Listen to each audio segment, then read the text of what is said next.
I've always been pretty pro player movement, pro player getting paid. I think college football players should have been getting paid for a very, very, very long time and are just now getting around to recouping some of the losses. And you see that with, I don't know that I'm pro player to the point where like Terrell Pryor, Reggie Bush, other players are suing their old schools, their media rights partners, et cetera, for back pay.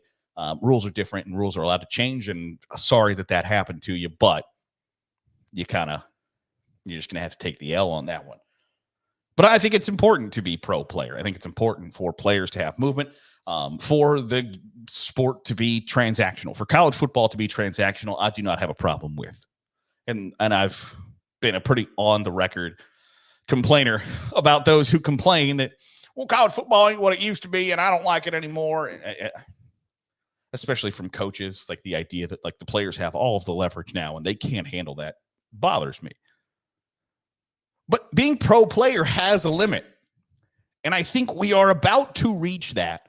The players can overplay their hand. Do they have all of the leverage over the universities, over their coaches, the conferences, the TV contracts? Yes, absolutely, 100%. They have all of the leverage because without them, there is no game. And yet, you can overplay your hand. And I think that college football players are on the verge of overplaying their hand because if the trend that is happening right now continues of players knowing that they can play in 4 games or less and maintain a red shirt and players quitting on their teams midway through the season. And I'm pro player, but that's what it is. You are essentially quitting on your team mid-season to preserve another year of your eligibility, generally not with the school that you are at right now. It's generally not how it works. You don't quit on your team in the middle of the season and go, hey, you know what? This is my red shirt year. I'm not going to play anymore this year, and we'll try again next year. For school I play for right now, it's not how it works. But that's what some guys are trying to pull off. And so they are getting to their bye weeks or whatever and saying, you know what, this isn't working out for me. I'm going to preserve a year of eligibility. I'm not playing anymore. If you continue to do that, the NCAA, the coaches, whoever, are going to get together and say, okay, we have a problem. And believe me, the NCAA is toothless and is an abject failure as an organization, as a governing body. They suck about as bad as you can suck. But they are competent enough to fix the idea of, hey, we're not going to let 3%, 5%, 10%. It might be lower than that. We're not going to let a certain portion or percentage of the football playing population quit on their teams in the middle of the season because it's convenient for them to do so. You can overplay your hand, and I think college football players are at risk of being at that stage because it feels as if damn near every day or every social media post includes the terms intends to transfer or intends to sit out rest of season. And I get it because you've got to look out for number one. Football players have to look out for themselves because nobody else is going to look out for you because that's the system that has been created. And I'm okay with that as long as everybody's on the same page as knowing like everybody got to look out for number one. But when looking out for number one involves lots and lots of people, I understand the idea of, hey, I'm not going to play in a bowl game. You know what? We went 7-5 this year. And we're playing in the Sun Bowl on a Tuesday at 2:30 on CBS. And I'm supposed to be I'm supposed to be a first-round NFL draft pick. I'm not playing. I have no issue with that. The idea that that's quitting on your season, quitting on your team. Sorry, that's a business decision. And when there's that much money at stake, I don't think it's even fair to criticize kids for making a business decision. It's a little more difficult not to criticize when you are a sophomore who the reason you're not playing is because you're not good enough and you're making a business decision to sit out the rest of your season's games. That's a little bit more difficult to defend. It's a little bit more difficult to say, you know what? I get it. Is it a business decision? Absolutely. 100%. You have to do what's best for you. And if sitting out the rest of the season to make sure that you get another year of college football somewhere down the line, should you need it, is a business decision. It's also a business decision to quit on your team. It's also a business decision for your coaches to go, you know what? I don't want that guy a part of our program anymore. Because if he's not willing to stick it out through the hard times, through the blah, blah, blah. I'm on the record as complaining about coaches who use like emotional manipulation to keep their players unpaid, keep them in bad situations. I mentioned being pro player. Part of that is like you should be able to have unrestricted transfer rights.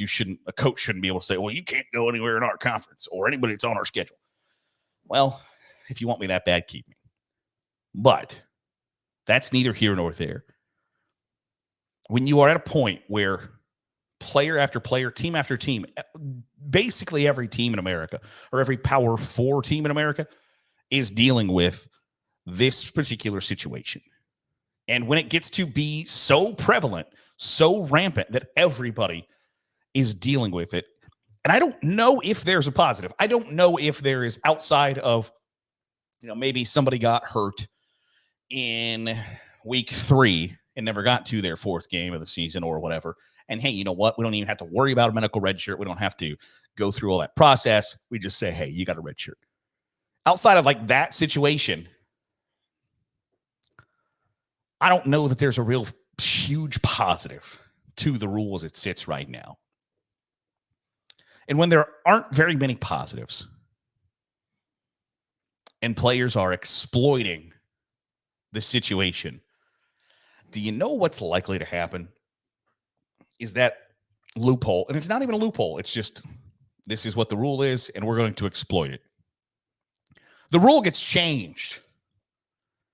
Don't be surprised if the Coaches Association, the NCAA, the universities all get together and say, like, hey, this is decidedly not in the best interests of the universities, the athletic departments, the football programs, the TV partners, our boosters. The only people this benefits is the players. You quickly figure out that it's not in your best interests. And when I'll say till the end, till it changes. College football is a business masquerading as a sport. And when you are in business, and the only people benefiting from a policy are your employees, the business is going to change the rules. So college football players need to understand that they are exploiting a system, that they think they have free reign and nothing's ever going to change. And I think it's more likely than not, probably this offseason, because generally when you make a policy, you make a decision about how we're going to operate. Most times you don't think about the unintended consequences. Like that's just part of decision making. You're not saying, but what about the random things that I didn't think about that could possibly go wrong? When you try to fix something with a solution, sometimes you can turn a solution into a problem. And I think this is probably that, where college football players felt like they were getting exploited by coaches to the point of like, if I play an X amount of games, then I can't redshirt, and the coaches thrust me into the game. I'm being taken advantage of. That's not fair. So you swing the pendulum too far the other way to where now the players have all of the power. And again, pro player guy, but being a pro player guy has its limits. Like the idea is you're not going to then exploit the situation further. College football players are doing that. So don't be surprised if even this offseason something is done to deal with the situation of, hey, we got to figure it out. And I don't know what the solution is right now. I'm sitting right here. I have no idea how you fix it. I just know the way dynamics work.